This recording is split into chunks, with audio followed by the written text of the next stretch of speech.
আসসালামু আলাইকুম। সবার আগে বাছাই করা 10টি আন্তর্জাতিক খবর জানিয়ে দেব। প্রথমেই থাকছে শিরোনাম। তবে তার আগে অনুরোধ থাকবে ভিডিওটিতে একটি লাইক দিবেন।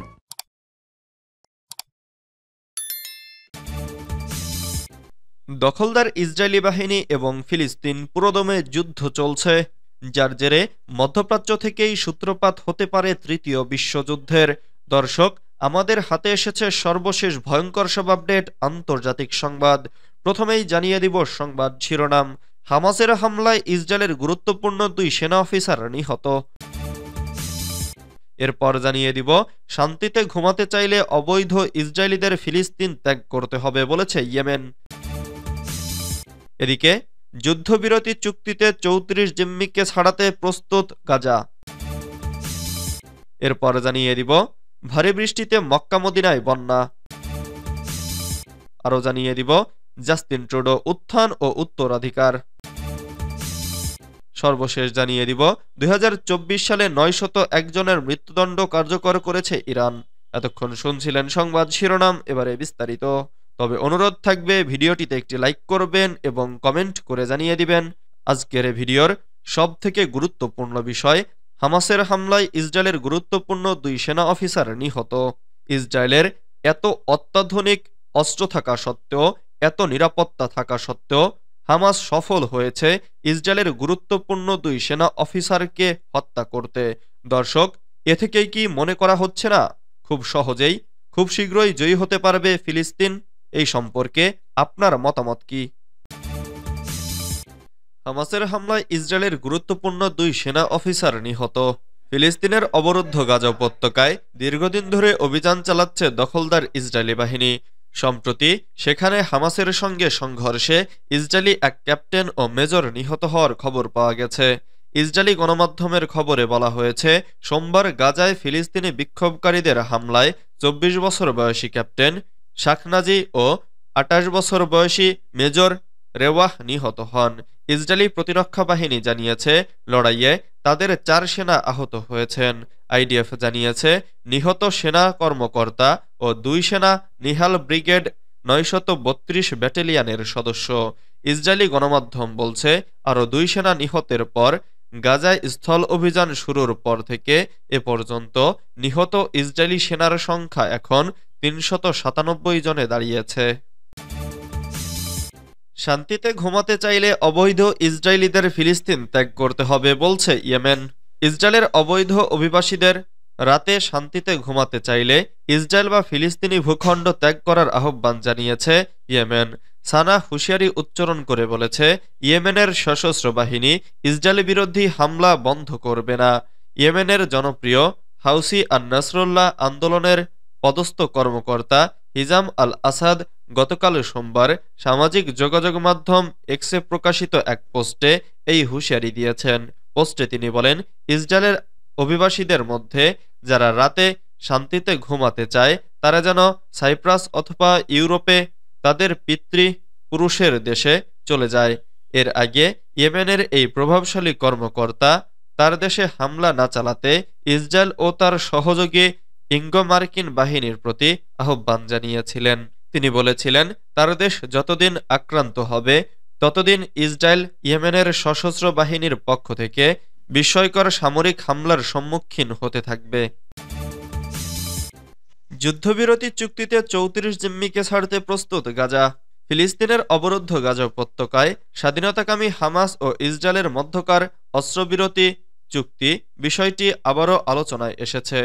যুদ্ধবিরতির চুক্তির অংশ হিসেবে হামাস 34 জন ইসরায়েলি জিম্মিকে মুক্তি দিতে প্রস্তুত, তবে ইসরায়েলের পক্ষ থেকে যুদ্ধবিরতির কোনো সাড়া মেলেনি।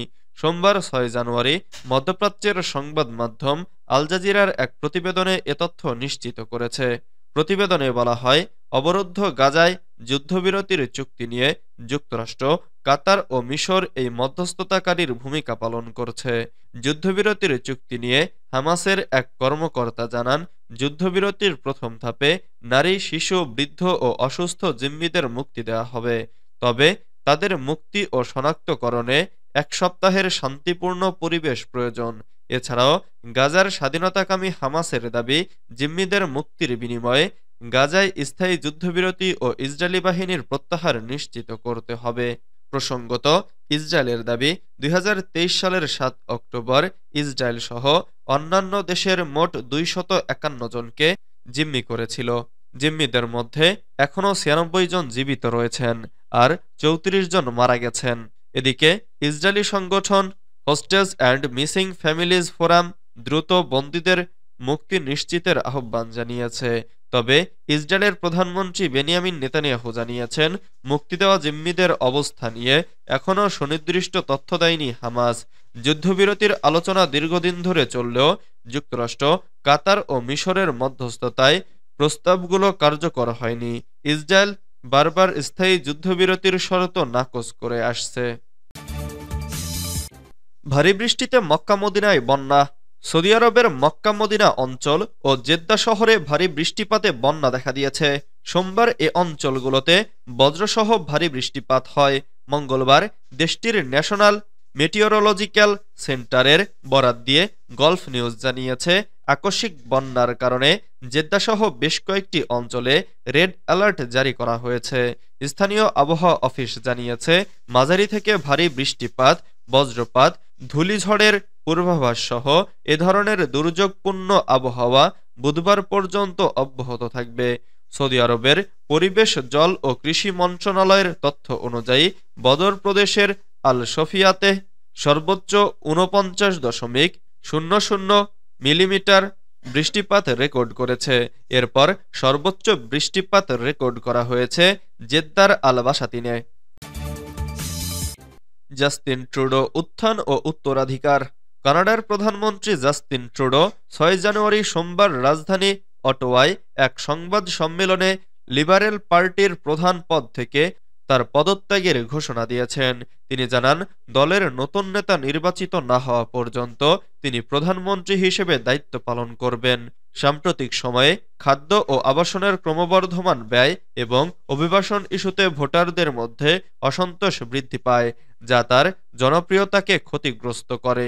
এ পরিস্থিতিতে লিবারেল পার্টির অভ্যন্তরীণ লড়াই এবং জনমত জরিপে নেতিবাচক ফলাফলের পরিপ্রেক্ষিতে ট্রুডো এই সিদ্ধান্ত নেন। জাস্টিন ট্রুডো কানাডার ২৩তম প্রধানমন্ত্রী হিসেবে আধুনিক রাজনীতিতে এক অনন্য দৃষ্টান্ত স্থাপন করেন।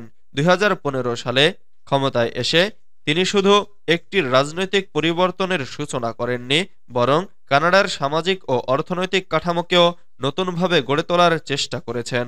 তার উত্থান এবং উত্তরাধিকার একসঙ্গে বিবেচনা করলে একটি প্রগতিশীল, অন্তর্ভুক্তিমূলক ও মানবিক নেতৃত্বের প্রতিচ্ছবি দেখা যায়। ২০২৪ সালে ৯০১ জনের মৃত্যুদণ্ড কার্যকর করেছে ইরান। গত বছর ইরানে বিভিন্ন ধরনের অপরাধে অভিযুক্ত ৯০০ জনের বেশি মানুষকে মৃত্যুদণ্ড দেওয়া হয়েছে।